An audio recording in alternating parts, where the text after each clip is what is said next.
tarde, boa noite, queridas amigas e queridos amigos do Centro Espírita Caminho de Luz.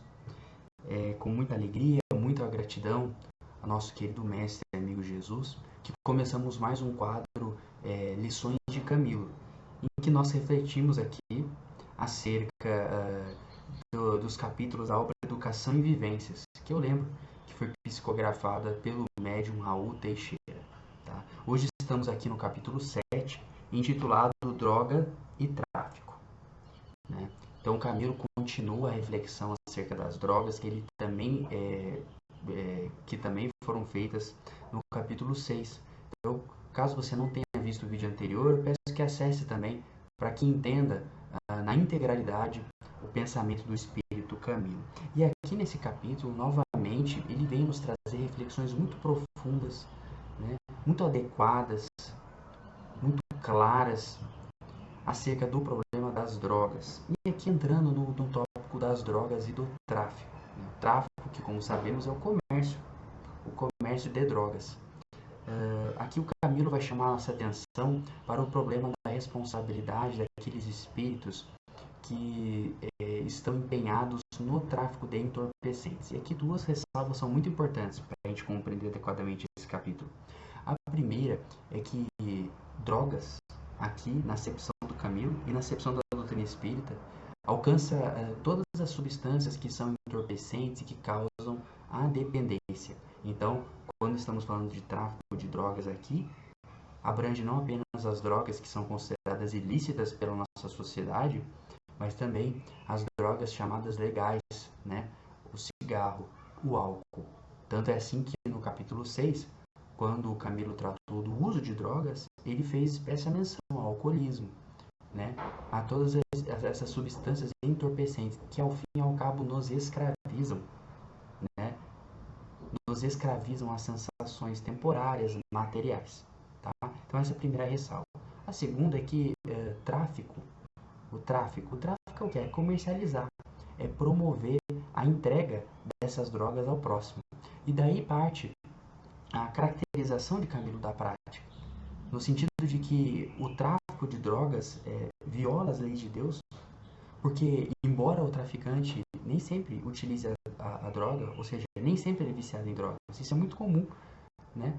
A pessoa comercializa aquilo como se fosse um produto qualquer, mas não se atém às consequências que aquilo traz para o próximo. Então, quando a pessoa se envolve no tráfico de entorpecentes, na verdade, ela está mercadejando a morte, o sofrimento ali. Isso, do ponto de vista da lei de Deus, é algo muito grave, porque por razões de egoísmo, de poder, de dinheiro, a pessoa faz do seu modo de vida trazer o sofrimento ao próximo. E aí a gente tem que fugir daquele pensamento nosso dual, né, dicotômico, entre aqueles que usam e aqueles que não usam drogas. Porque mesmo aqueles que não usam, quando incentivam ou se beneficiam do uso daquela droga, daquele entorpecente, ela também está assumindo para si uma responsabilidade moral e espiritual, que nem sempre está muito clara nas nossas reflexões. Tanto que muitas vezes, em processos judiciais, perante as delegacias, muitas vezes os traficantes falam, não, eu não uso drogas, isso faz mal, como se isso os isentasse da responsabilidade de comercializar o entorpecente. Responsabilidade que provavelmente, a depender das circunstâncias, é ainda maior do que aquele que é o usuário, que acabou por inúmeras circunstâncias da sua vida e do seu espírito, caindo nessa armadilha dos entorpecentes, da viciação. E é muito interessante a gente pensar que o Camilo traz muito claro que essas consequências espirituais são muito bem dosadas. Porque nós muitas vezes somos incapazes de verificar os malefícios do tráfico de drogas em si, ou as repercussões negativas da conduta do espírito que se empenha no tráfico de drogas. Porque a nossa justiça e o nosso olhar para o mundo, ele muitas vezes é incapaz de captar as intenções do agente e as consequências morais daquela conduta. Então a gente acaba classificando o traficante como alguém que simplesmente comercializa algo ilícito, como alguém que comercializa um produto pirata ou algo assim, e nos esquecemos de que aquilo que está sendo comercializado é algo que traz muito sofrimento às pessoas, é algo que aprisiona as pessoas. Quando eu digo que ele está mercadejando com a morte, porque ele está mercadejando com algo que vai escravizar aquelas pessoas, que está se beneficiando do vício, do sofrimento alheio, está impedindo aquelas pessoas de entrarem num processo de conscientização de si mesmo, de meditação profunda do próprio eu. Porque está influenciando, incentivando aquela pessoa a seguir o caminho mais fácil, o atalho. Ao invés de mergulhar nas profundezas do seu erro, das suas dificuldades, dos seus desafios, para enfrentá-los de forma sadia e de forma definitiva. Porque a utilização de entorpecentes nada mais é do que um paliativo de fuga. E quando a pessoa, portanto, se presta a entregar esse paliativo da fuga, da dependência daquela substância, ela está contraindo gravíssimos débitos na sua caminhada. Então isso é algo muito importante da gente ter em vista. E vocês podem dizer para mim, olha, mas eu não sou traficante de drogas, então qual que é a relevância desse capítulo para mim? Veja, esse capítulo, o primeiro ponto que a gente pode pensar para ampliar um pouco as nossas reflexões, né? Esse capítulo, ele nos ajuda a compreender adequadamente o problema do tráfico de drogas no país. Porque muitas vezes nós acabamos por criminalizar o usuário das drogas e esquecemos que aquela pessoa não caiu sozinha.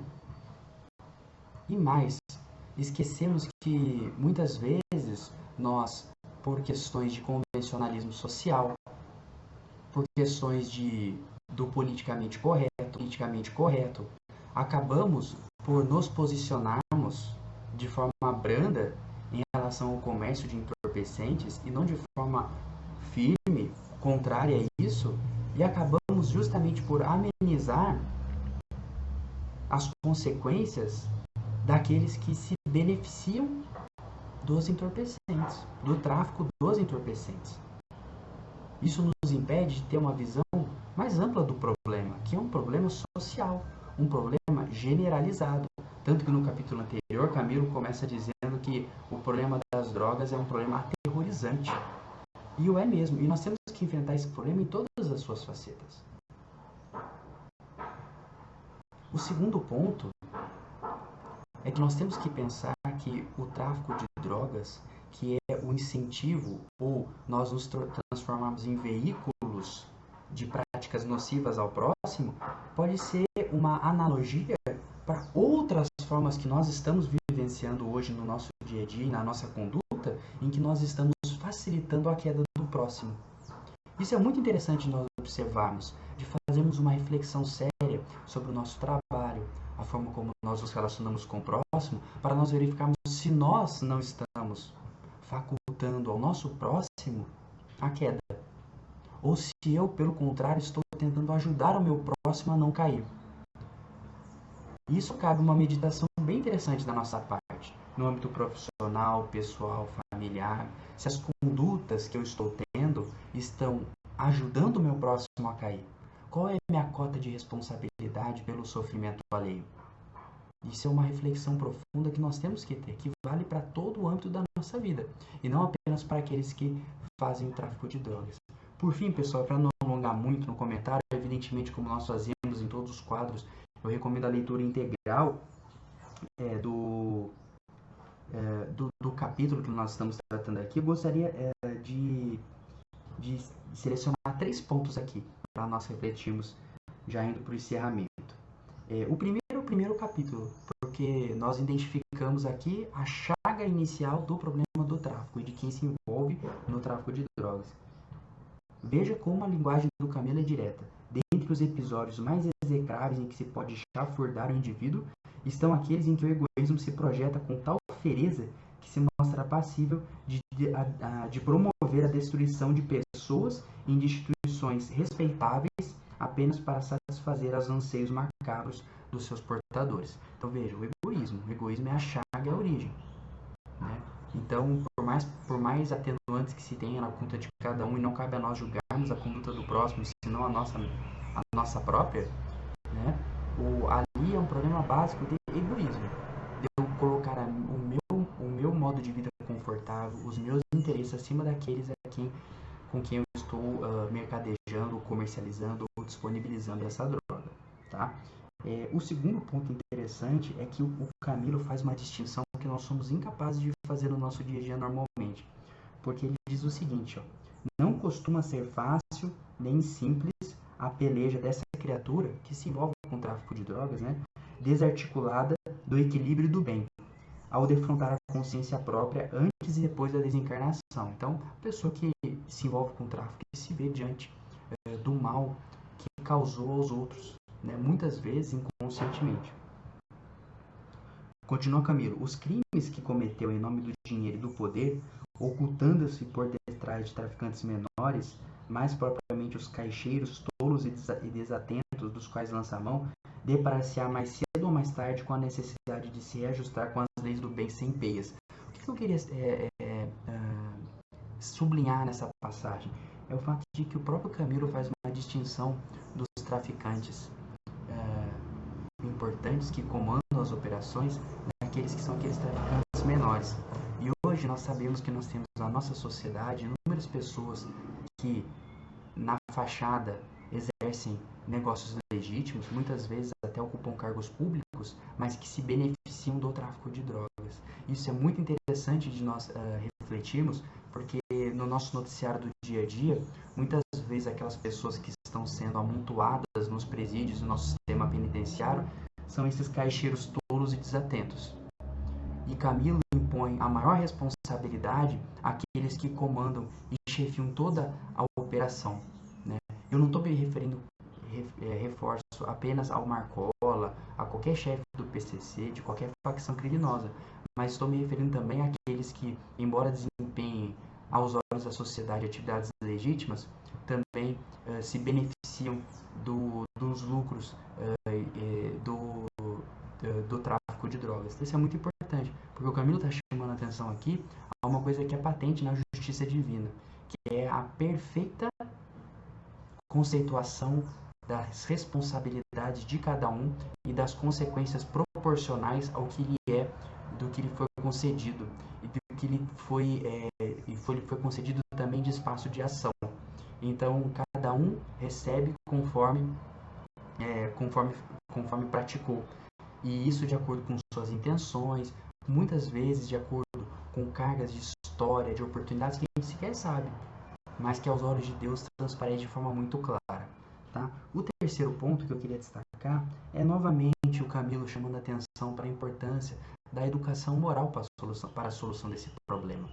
Tal como fez o capítulo anterior, Camilo conclui dizendo: somente quando eloquentes procedimentos educacionais puderem ser desenvolvidos pelos indivíduos, somente quando os lares não relegarem às escolas do mundo o ensinamento de ordem moral, demonstrando que será impossível amar a Deus longe do respeito e do amor ao próximo, os quadros do tráfico e do consumo de substâncias psicotrópicas então se esboarão. Apenas essa educação, apta a modificar caracteres, promovendo a sanidade ética dos seres, poderá endereçar a criatura às meditações profundas, ao respeito a si mesmo e ao semelhante como consequência.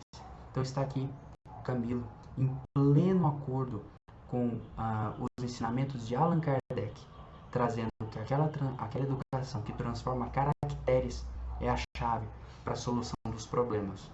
E aí porque os ensinamentos do Cristo, por nos propor a transformação moral, devem estar na base das nossas reflexões sobre o tema. É só nós pensarmos que as drogas, as substâncias entorpecentes nos escravizam, nos aprisionam, a passo que Jesus liberta. Não pode caber ao espírita qualquer dúvida em relação ao caminho que ele tem que optar. Jesus liberta sempre. Os ensinamentos de Jesus são os ensinamentos da liberdade pelo amor ao próximo. Esse é o caminho, essa é a lição de Camilo. Tá bom, meus amigos? Então fica aqui umas breves, singelas reflexões sobre esse capítulo tão eloquente do Espírito Caminho, sobre um tema que é tão profundo, tão marcante no nosso cotidiano. Agradeço a paciência por terem me acompanhado aqui até o final do vídeo e desejo a todos uma excelente semana. Forte abraço!